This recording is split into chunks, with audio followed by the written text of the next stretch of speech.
Hey, okay, welcome to my first ever long form video. I've been wanting to make YouTube videos for so long, but I've just never really had the time or got around to it. So I'm really excited to do this. I wanted to start by making a video that really shows you what I'm reading, what my taste is, it gives you like an idea of what this channel is going to be. So as we are a little bit more than halfway through the year, and I just got halfway through my reading goal for this year, I thought I'd do my five-star reads of 2026 so far, and then also just go through some of the books that I've got on my TBR trolley that I'm really excited to get to in the second half of the year. So I'm going to go through my five-star reads chronologically. So the first book that I gave 5 stars to in 2026 was The Emperor of Gladness by Ocean Vuong. This is the second book by Vuong that I've read. The first one was On Earth We're Briefly Gorgeous, which was lyrical, incredibly sad, but incredibly beautiful. So I kind of knew what I was going to get myself into, and I was not disappointed. We open with the main character, Hai, standing at the edge of a bridge, wondering whether he's going to jump off it or not. That's before he's saved by Grazina, an elderly woman who lives nearby who's dealing with dementia, and she invites him over to his house, and Hai ends up becoming her carer. And they become like each other's support systems whilst her health is getting worse and he's actually struggling with really bad addiction. And whilst dealing with honestly some of the most depressing topics you can think of, we also get introduced to this whole cast of really interesting characters that end up being a bit of a found family for Hai. And I think that's where the real heart and the message of this book lies, in that you can find hope and love even if you think that those are things that are just outside of your reach.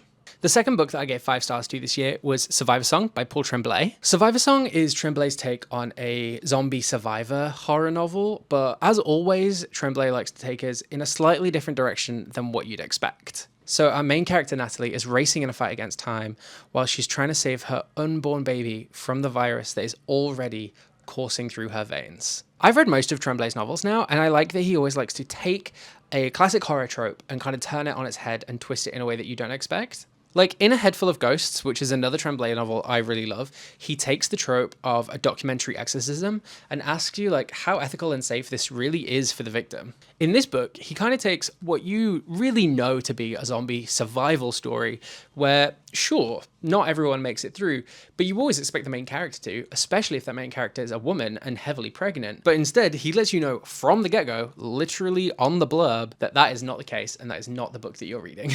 So the third book was Mistborn by Brandon Sanderson. And okay, this is cheating a little bit because it was the entire Mistborn saga, but I'm not going to sit here for half an hour going through each individual Mistborn book.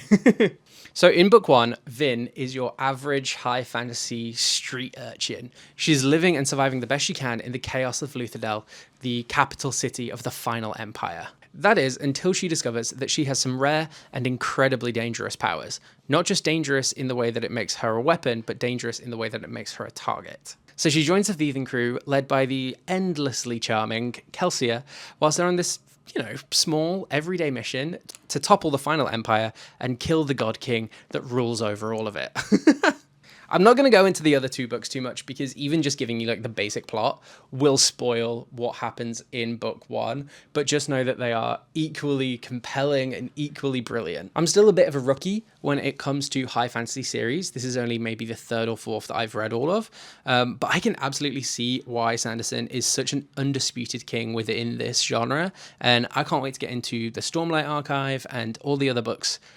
The fourth book that I gave 5 stars to this year was James by Percival Everett. So I know that this is a retelling of The Adventures of Huckleberry Finn from the perspective of Jim. I, however, have not read The Adventures of Huckleberry Finn, so I claim into it pretty blind. I only really know about Huck Finn from like pop culture references. I was really surprised to see that it's actually quite like an adventure odyssey plot-led book. We follow James as he's escaping enslavement, traveling downriver, and just like figuring it out as he goes along how he's going to save his wife and daughter from the same fate. During this book, Everett does not shy away from all of the truly harrowing things that a black man would go through in this time period. And at the time, this book reaches horror novel levels of dark. But Everett also knows when to pepper in like satire and really absurdist humor, which I think is a really good method of reminding you as the viewer that these things were real situations happening to real people. So the last book is pretty divisive. Some people really love this, and some people really hate it, and that is A Little Life by Hanya Yanagihara. I have to admit, I came into this book pretty skeptical. I had heard so much about it and I didn't really know what to expect, but as I was reading it, I just found so much love and heart actually within the core of this novel. Not to say it isn't relentlessly sad. So the book is a bit of an ensemble cast, but it mostly focuses around Jude St. James and the really traumatic childhood and adulthood, really, that he's trying to run away from. We read from the perspective of not just him, but all of his loved ones as they try and convince him time and time again that he's not this horrifying product of the things that have been done to him, but what he's really defined by is his bravery and endurance and capacity for love. So that is my five-star reads of the year so far. I think that gives you a good idea of what I like to read. Generally, it's either spooky books, sad books, or boy fantasy. And I'm really hoping that the second half of the year has just as many great reads. And speaking of the second half of the year, let's talk about some books that I'm really looking forward to getting to from my TBR trolley. So the first one I really want to get to is Clara and the Sun by Kazuo Ishiguro. I just finished The Remains of the Day, and I really enjoyed it. And I've also read Never Let Me Go by the same author, and I loved both of those books, so I'm sure I will love this, and I really want to get to it before the movie comes out. Another one I've had for a while that I really want to get to is Beautiful World, Where Are You by Sally Rooney. I'm really behind in the Sally Rooney world.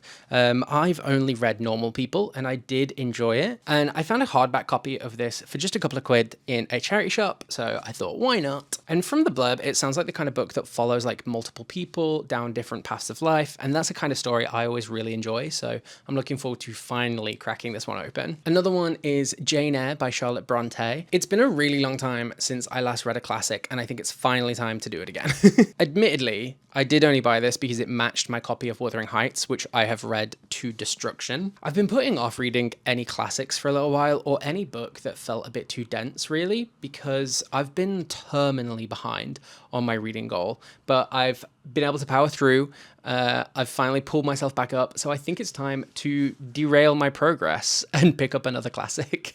And lastly, Demon Copperhead by Barbara Kingsolver. I don't know that much about this book, apart from that it seems to always be up in my favorite BookTokers' favorite books lists, so I'm really looking forward to finally getting to it. I have heard that it is a retelling of David Copperfield, but I have not read that book. I seem to have developed a bit of a habit of reading retellings without reading the source material, but that worked with James, so why wouldn't it work with this? Anyway, I think that's probably enough books to cover in one video, but do let me know if you have any recommendations from the books that I've just talked about, because I'm always willing to throw any of my TBR plans out of the window for a good rec.